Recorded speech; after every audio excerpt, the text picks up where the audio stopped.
The Polynesian Triangle is like an ancient spearhead thrust across the great Pacific Ocean. Long ago, a voyaging people made this their home.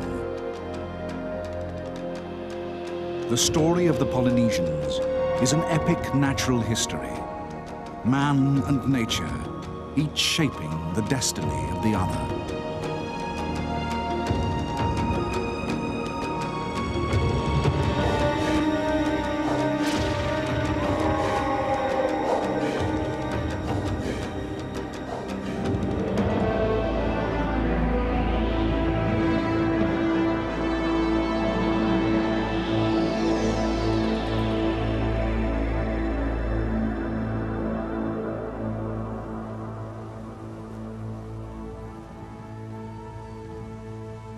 At dawn, on the island of Raiatea, in the heart of Polynesia, a young man follows the path of his ancestors towards the summit of their sacred mountain, Temahani.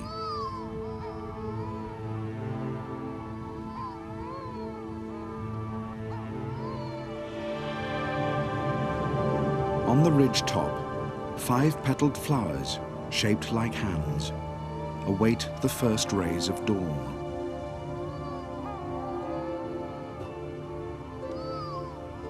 It is for this treasured bloom that once in his life, every male islander must make this pilgrimage, a gift for his loved one and a link with his past.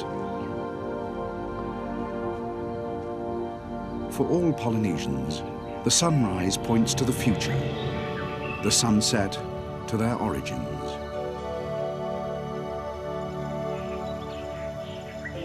The sacred mountain of Raiatea is a legendary landmark in the story of Polynesia. When a Polynesian dies, his spirit returns here. But on Raiatea, tradition tells of a more ancient land, far to the west, beyond the setting sun, an island of red birds and natural wealth.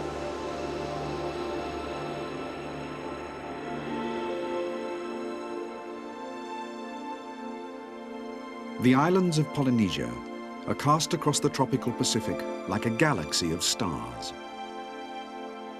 Tahiti and Raiatea are at the very center of this vast island world. To the west, a scattering of low coral atolls, like stepping stones, reach back to the edge of Polynesia, where 2,000 miles from Raiatea lie the islands of Fiji.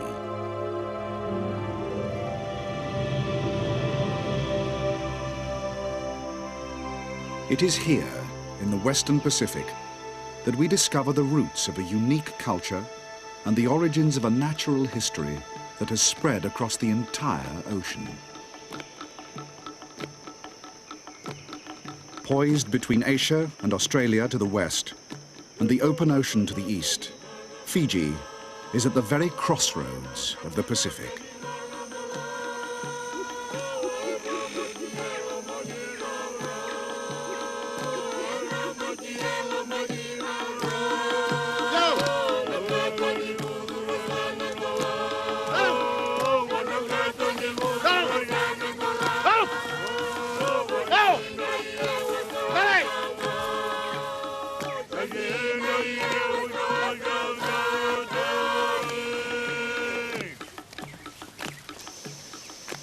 For at least 3,000 years, Fiji has been home to a proud people with affinities to both east and west.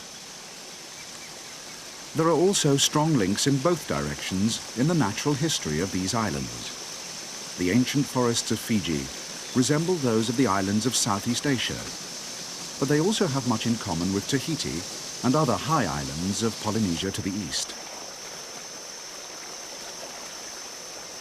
But because Fiji is closer to the continents of Asia and Australia, its lush green forests are home to a dazzling array of tropical plants and animals that outshines the forests of Tahiti. The yellow-breasted musk parrot is found only on the largest Fijian island of Viti Levu, but other islands have equally spectacular birds of their own. Collared lories are widespread throughout Fiji. Their local name, kula, means red, but the word also means riches. In times gone by, the feathers of these brilliant little birds were used as currency in trade between the islands. Valued like gold, the kula became a symbol of Fiji's natural wealth. The flowers of the Ndrala tree are the kula's favourite food. The bird's paintbrush tongue is perfectly designed to glean pollen from the slender stamens.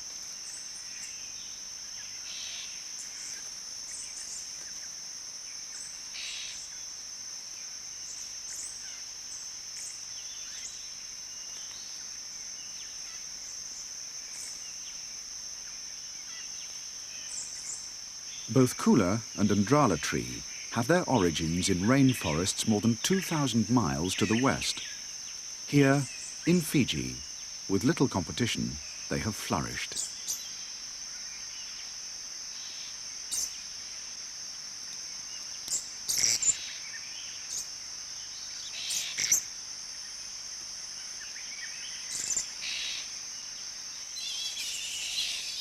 The only mammals to have reached Fiji under their own power are bats. Shielding their eyes from sunlight, these flying foxes spend the heat of the day literally hanging out in communal roosts.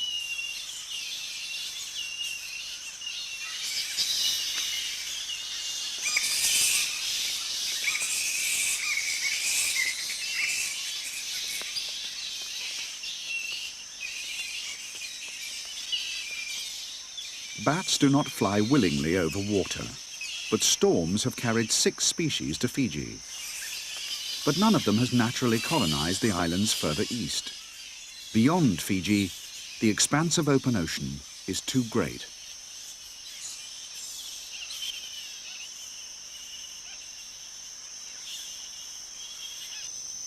Megapodes are birds named for their big feet.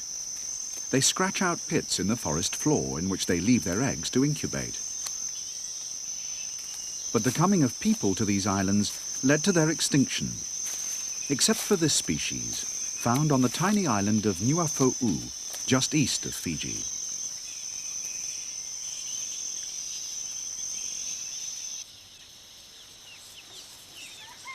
The native birds were replaced by a newcomer to the forest.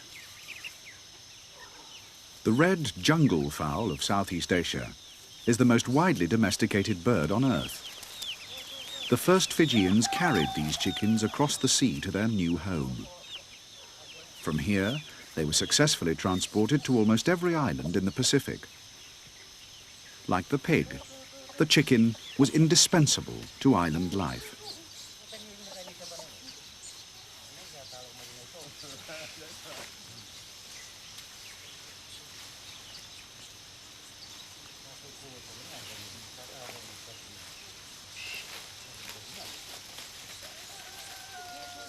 This was a culture of gardeners. With fire, they cleared the forest to create space for their settlements and to cultivate their crops.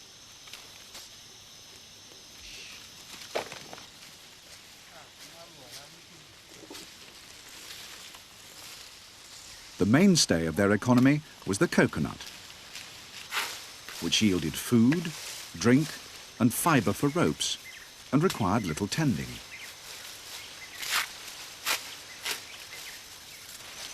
Of their root crops, by far the most important was the tuber of the yam, a plant they brought from Southeast Asia.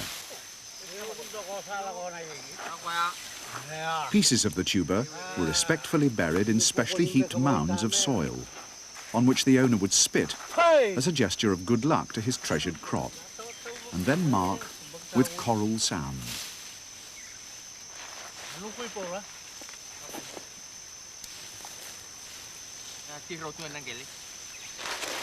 With no further special care, a single tuber can grow to weigh 10 pounds or more.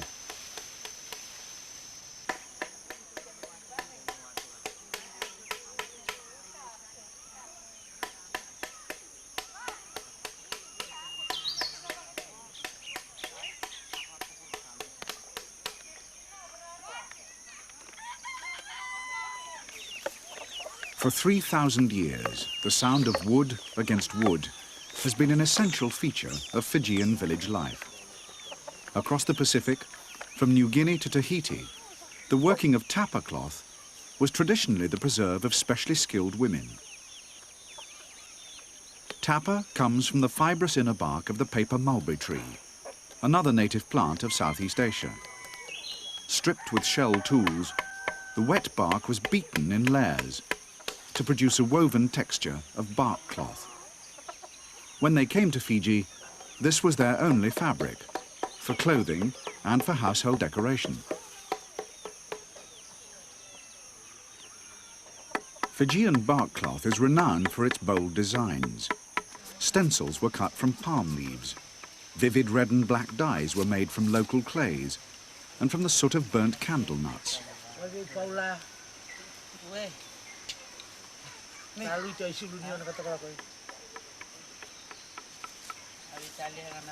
Fijian tapa designs have much in common with the bold tattoo designs of Tahiti and the Marquesas Islands.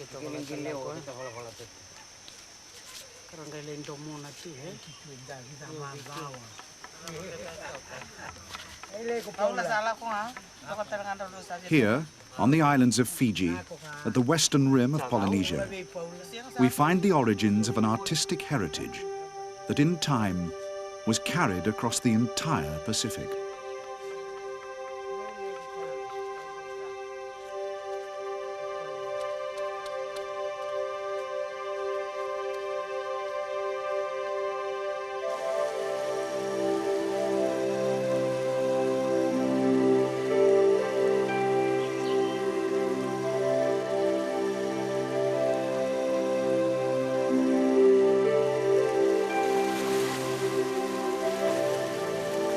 The island of Viti Levu is large enough to generate several substantial rivers. For the hill people, they serve as highways from the mountains to the sea.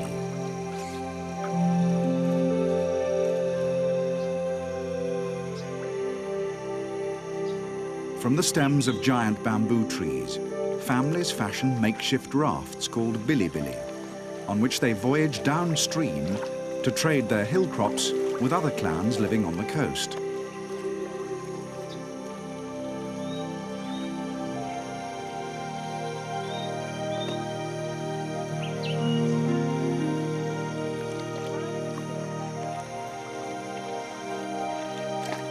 The people who first discovered Fiji found that they were blessed with a fertile land on which they could not only cultivate their crops, but also develop their island culture.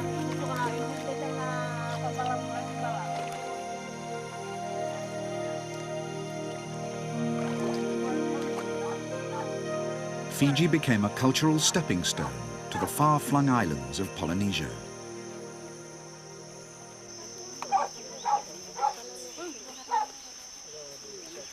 Like all Pacific Islanders, the people of Fiji depend on root crops for their main sustenance. Yam, taro and arrowroot are vital to island life.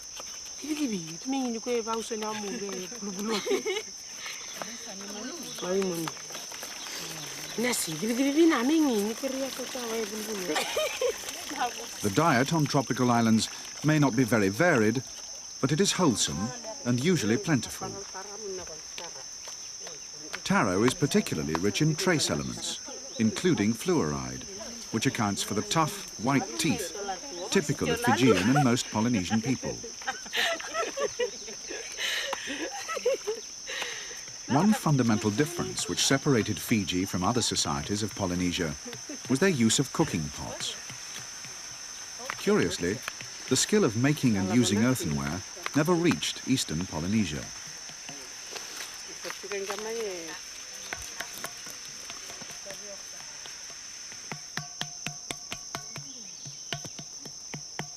Fijians didn't know about the potter's wheel. For centuries they made their pots from local clay tempered with sand, which they moulded with the help of a large pebble and a wooden paddle. Left to dry for several days, the pots were then fired in an open hearth. The entire process has remained unchanged since the first voyagers came to Fiji some 3,000 years ago. Recent Fijian pottery is plain in style, but archaeological sites on Fiji's southern coast have unearthed many pieces from ancient times which carry intricate designs.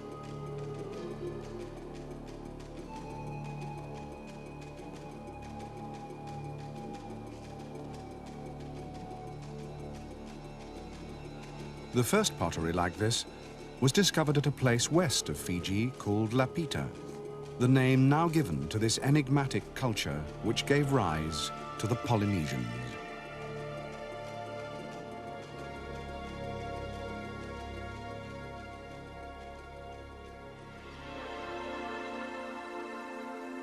The trail of Lapita pottery snakes its way back in time westward from Fiji through the Coral Sea off New Guinea. From there, a trail of shared language stretches even further to the islands of the South China Sea. During the last ice age, much of this region was dry land.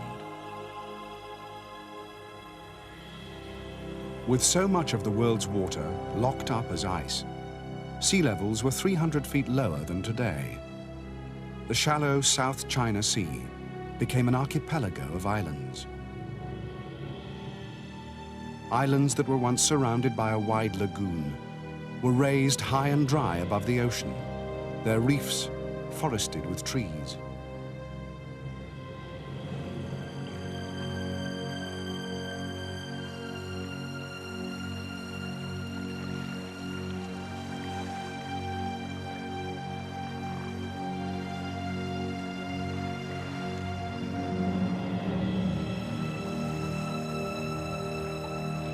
People and wildlife took advantage of the emergence of new islands, like stepping stones across a shallow sea.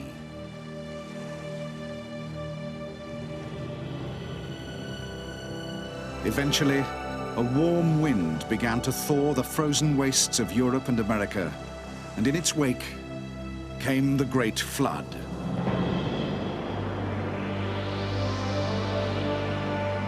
When the deluge came, coastal tribes all over the world sought higher ground.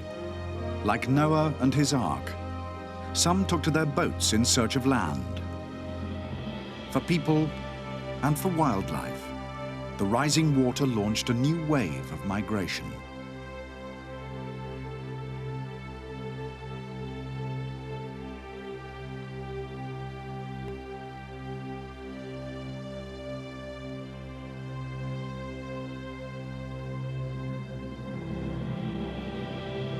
Carried by the wind, the ancestors of the Polynesians voyaged towards a pristine island world that lay towards the rising sun.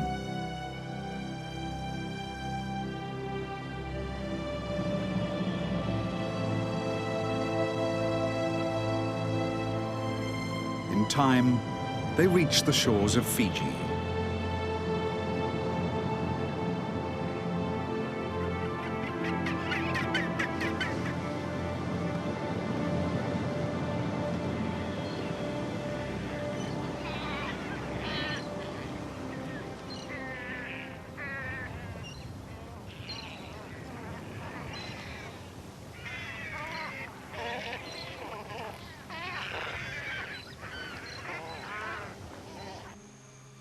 These large islands had fertile soils, which supported their traditional crops, and there were clays for making their distinctive style of pottery, whose bold designs still gaze down from Fiji's ancient cliffs.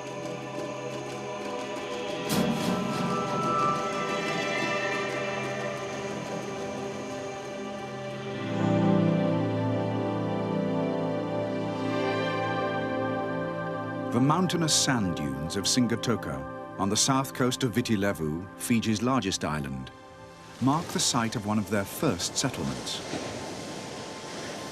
The constant pounding of the Pacific shapes and reshapes the dunes, covering, then revealing chapters of Fiji's past.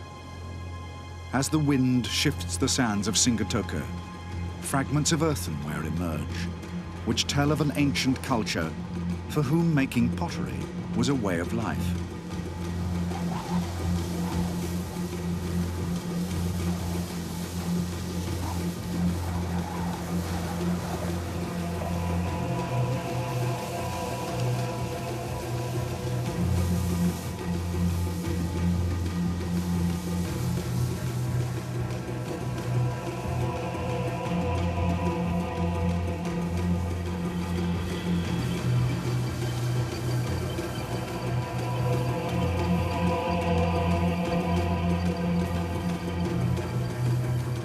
Here, the sands reveal not just the lapita pottery, but the potters themselves.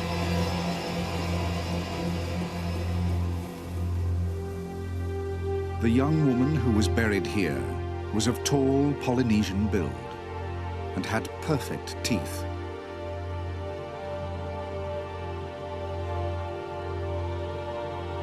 For 2,000 years, she has lain in these dunes, facing her ancient homeland to the west.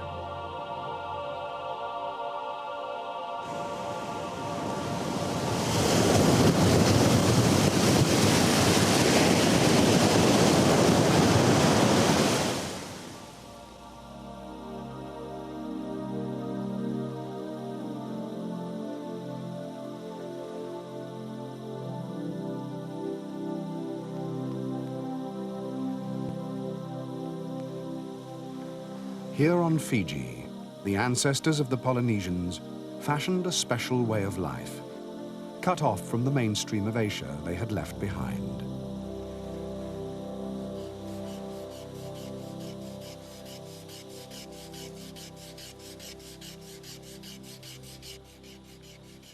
To Fijians, fire is the symbol of life. To learn the skill of making fire is a lesson in manhood.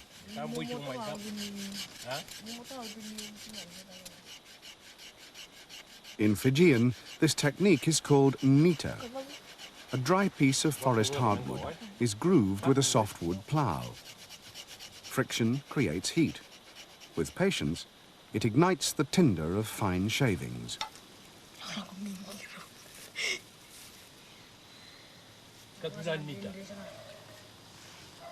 With fire, they fashioned the landscape to cultivate their crops.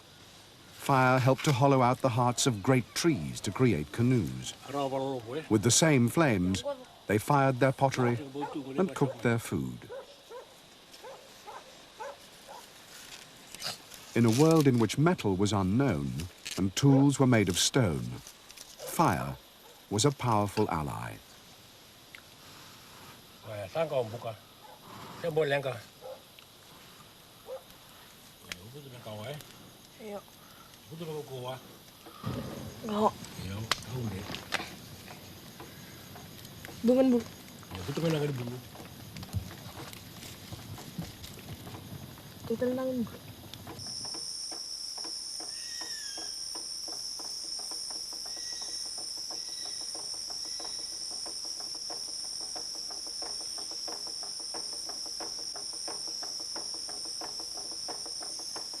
The islands of Fiji are close enough to Southeast Asia to have been enriched by its natural history, but far enough away to have developed their own character. Fiji is home to 20 or so different species of giant millipede. Some are a foot long and an inch thick, among the largest in the world. Compared to distant Tahiti, Fiji has gathered a great range of creatures. But perhaps the most unexpected are its tree frogs. No amphibian has pioneered further east into the Pacific. The secret of these diminutive frogs is in their unusually large eggs. Instead of hatching into tadpoles which need to mature in fresh water, the offspring emerge as fully formed froglets, ready to lead a life on land. Carried on the leaves of storm-swept trees, these robust eggs were able to survive the long sea crossing to Fiji and flourish on these forested islands.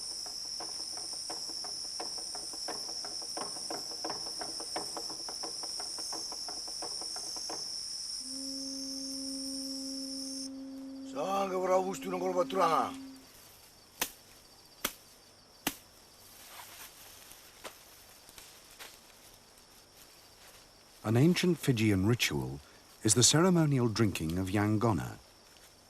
It is prepared from the dried and pounded roots of kava, a pepper plant that was brought by the first settlers. The tradition spread throughout Polynesia, but nowhere did the ritual become more formalized than in Fiji.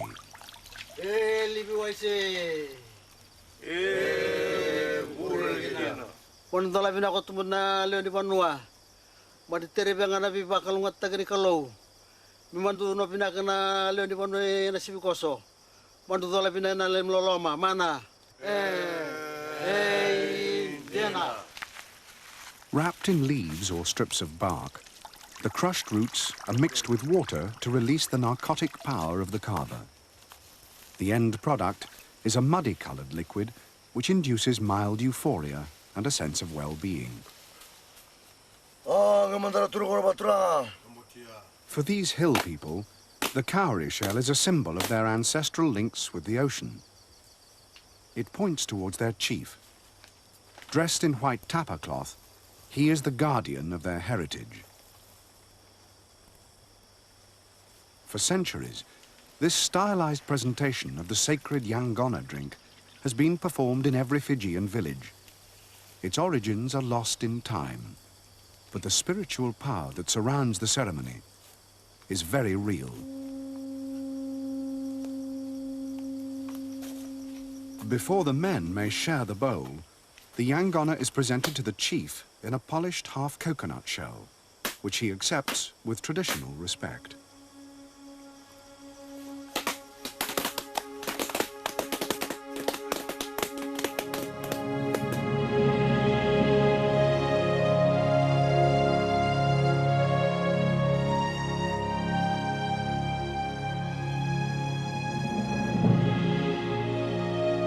The ancient hills of Fiji have been forest-covered for at least 30 million years. And in that time, the native wildlife has developed in its own distinctive way. This elegant bird of prey, the Fijian goshawk, is quite distinct from its relatives elsewhere. It is the principal predator of the lowland forests.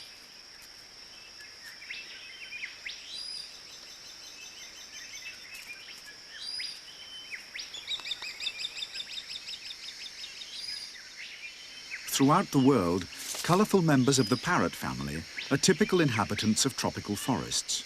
But on Fiji, no less than 5 unique parrot species have evolved, of which the most widespread is the red-breasted musk parrot, which Fijians call kaka, the common Polynesian word for parrot. Even within this group of islands, the parrots have diversified into several local races. The bold blue collar of this individual marks it as a native of Kandavu Island.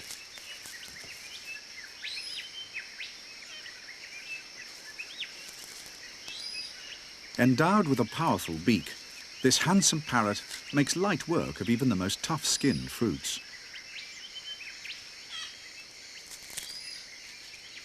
More than its parrots, Fiji is famous for its strikingly coloured fruit doves. This spectacular orange dove, called bune, lives only on a handful of Fijian islands. But the richness and diversity of Fiji's fauna is not confined to its bird life. Its forests teem with a jewel-like array of smaller inhabitants. Fiji's shield bugs seem lacquered in vivid metallic paint, in contrast to the disguise of Quasimodo-like stick insects that lumber through Fiji's lush tropical vegetation.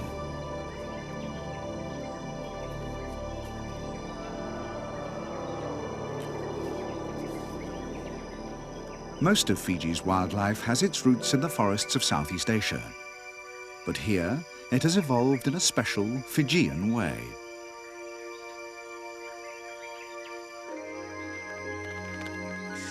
Of all Fiji's forest treasures, the silk-tail is the most elusive. Glimpsed in pools of light deep in the forest, its iridescent appearance is like New Guinea's birds of paradise. But this species has no close relatives. Its uniqueness sets it aside as an enigma of Fiji.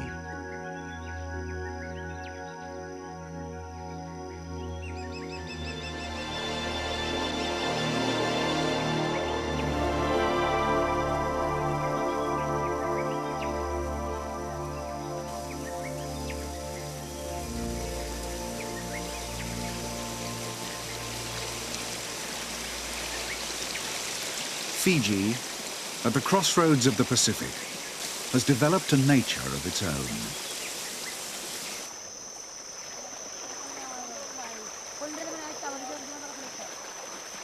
For Fiji's hill people, these great forested islands furnished all their needs.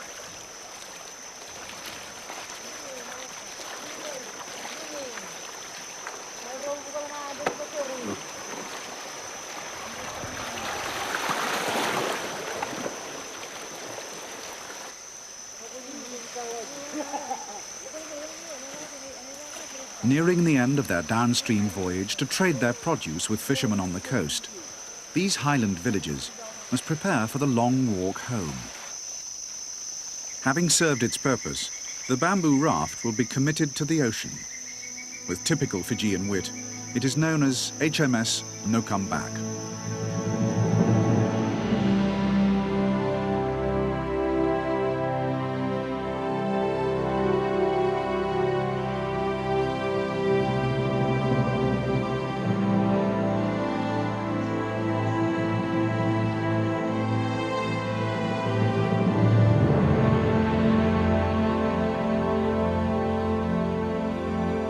Beyond the coastline, the great rivers merge with rich ocean currents, creating an underwater world every bit as rich in the variety of its life as the forests of the land.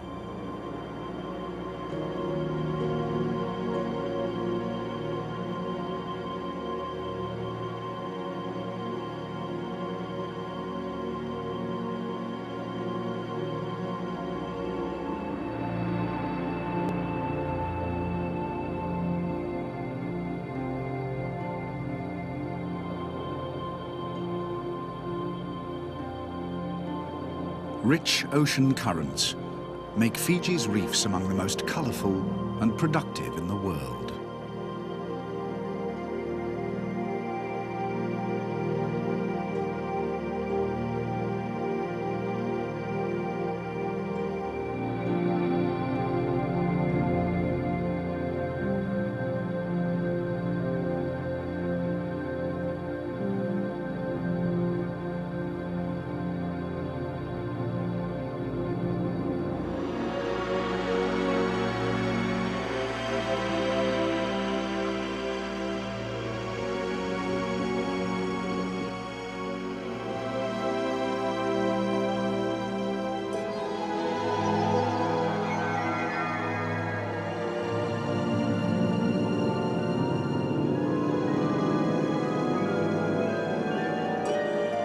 With leaf-shaped tubular nostrils, the ribbon eel, a type of moray, scents for its prey like a dog.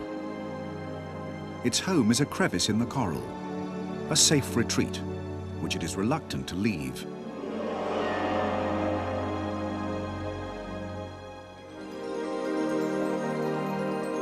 This wriggling spaghetti-like swarm represents the annual reproductive genesis of a sea worm. The adult creatures live in tunnels deep within the fabric of the reef. But on 1 or 2 days each year, each crawls out onto the surface of the coral to shed a section of its tail, filled with its sexual cells.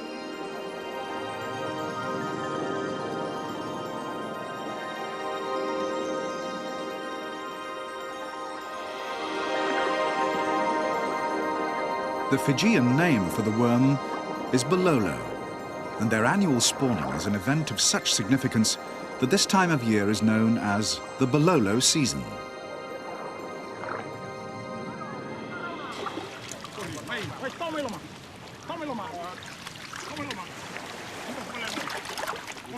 In the Lau Islands of eastern Fiji, the rising of the bololo is eagerly anticipated.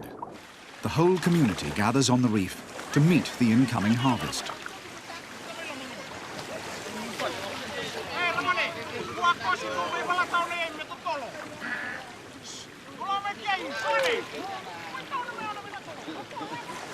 This is the Fijian equivalent of caviar.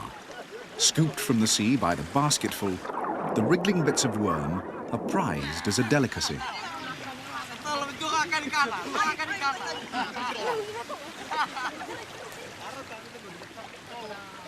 When Polynesians voyaged east to Tahiti, They took with them memories of this annual feast. There are no bololo worms so far out in the Pacific, but Tahitians still call this season by that name. The bololo harvest is just one manifestation of the richness of Fiji's reef life. But the source of that wealth does not originate within Fiji itself. East of Fiji, beyond the chain of Lau Islands, lie the island groups of Tonga and Samoa. They are volcanic islands which have erupted each side of a yawning underwater chasm, at the line where the edge of Asia meets the bed of the deep Pacific. This vast 6-mile-deep canyon is called the Tongan Trench. Along its walls, soft corals filter plankton from the currents. Nourished by nutrients that well up from the ocean depths, sea fans and corals thrive in colorful profusion, like window ledge gardens on a towering skyscraper. But this is an unstable world, frequently shaken by earthquakes. Landslips alter the shape of the cliffs and send coral rocks tumbling into the abyss.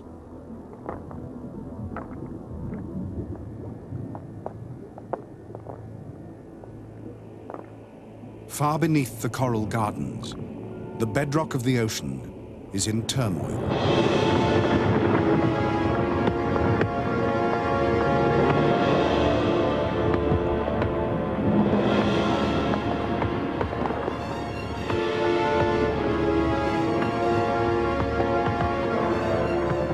Six miles down, from cracks in the bed of the Pacific, the bowels of the earth burst into the sea.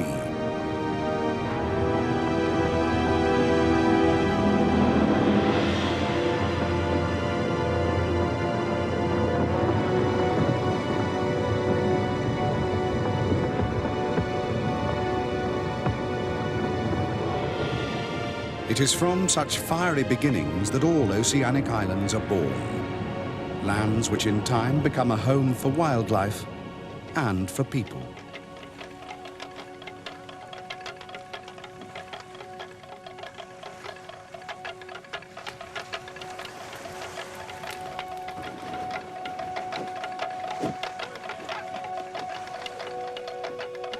These people are Samoans. With good justification, they believe they were the first true Polynesians. Here on the fiery edge of the Pacific, their islands became the cradle of a voyaging culture that knew no bounds.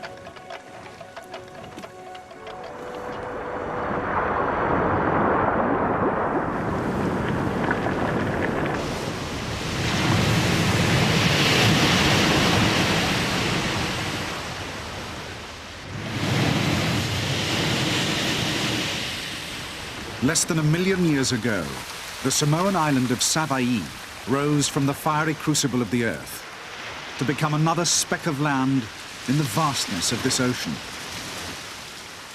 As soon as the lava cooled, life came from the sea. Blennies are fish, but can survive in the surf, where they scrape algae from the rocks.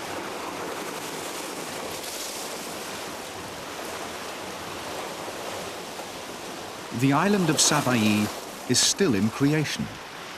These glistening lava flows are recent additions to the land.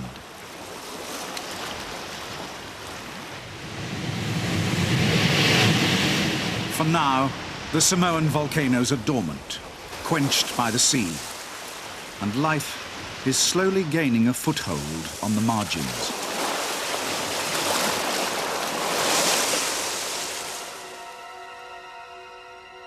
Beyond the shore, a lava plain stretches to the far horizon. In this harsh landscape, few living creatures can find a home. Yet in the shelter of folds created as the lava cooled, soil has formed, and plants have taken root. From humble beginnings, life grew on Savaii.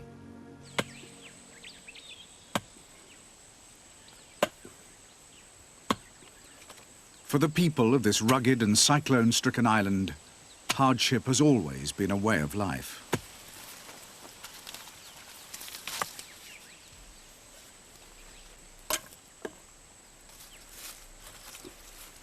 Though thin and stony, the soil is rich in minerals, and where there is water beneath the ground, crops such as taro will grow. Samoans are perhaps the most industrious and optimistic gardeners in all Polynesia. It takes years of toil and dedication to create a garden from a wilderness of lava rocks. But the Polynesians are renowned for their tenacity.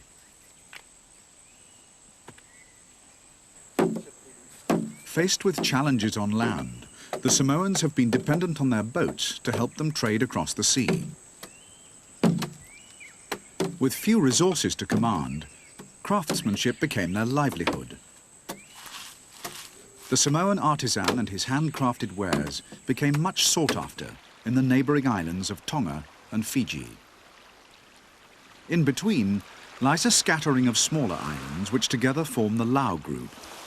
It was here that long ago an infant voyaging culture practiced its new ocean-going skills.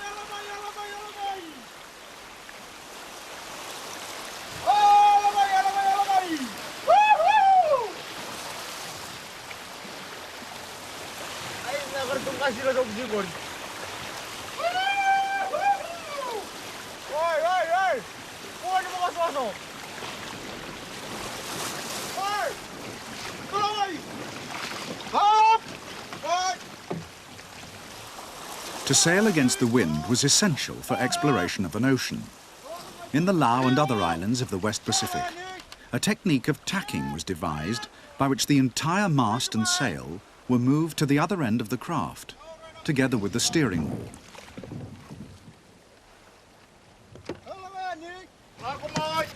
Called shunting, this seemingly clumsy method worked well, but it was essentially a job for two.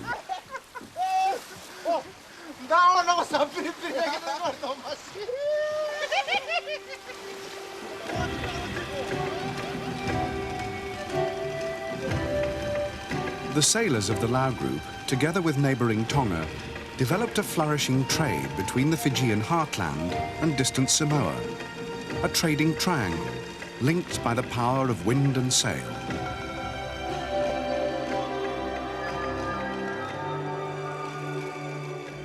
The Lau Islands became famous for the quality and beauty of their tapa cloth and for finely worked artifacts crafted from shells of the hawksbill turtle.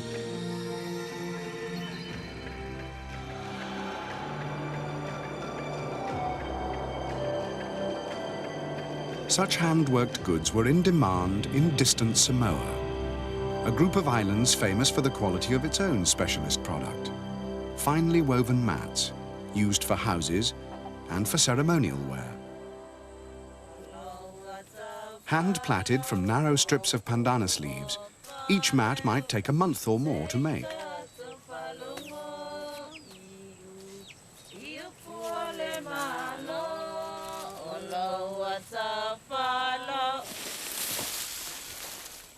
Once complete, the mat was decorated, using imported red feathers of Fiji's famous parrot, the cooler bird.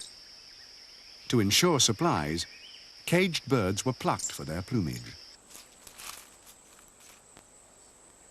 The feathers were a clear sign of wealth and social standing.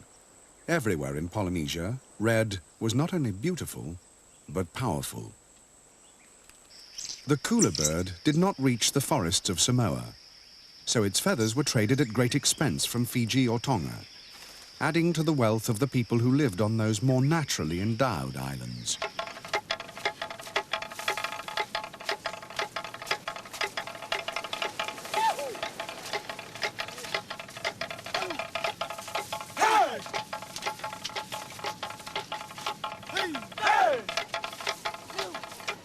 The islands of Samoa may not be as bountiful as Fiji, but today's Samoans are proud of their long heritage as the architects and builders of a voyaging culture that linked all the islands at this busy crossroads of the Pacific.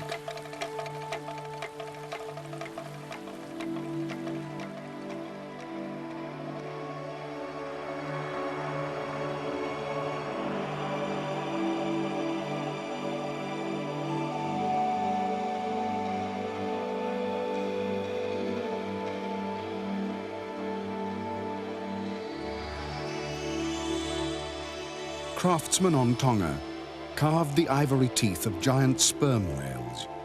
Using stone tools, they fashioned artifacts highly valued throughout all the islands of the Western Pacific.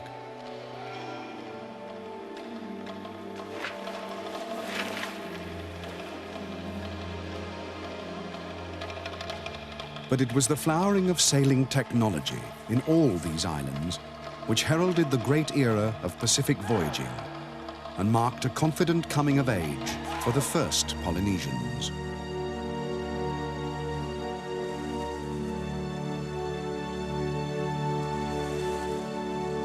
For beyond this crossroads of the Pacific, deeper waters and longer voyages beckoned these pioneers to explore even further east towards the sunrise.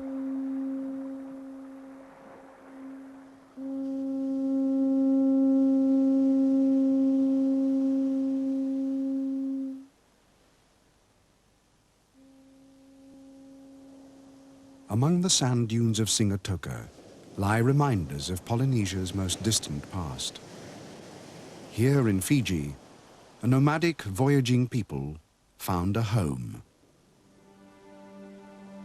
From this cradle of Polynesia, some of their descendants voyaged across the ocean, carrying treasures from the world they left behind. 2,000 miles to the east, the tiare flower became the fabled bloom of Tahiti and sacred Raiatea. A symbol from the Polynesian past, a gift from one generation to another.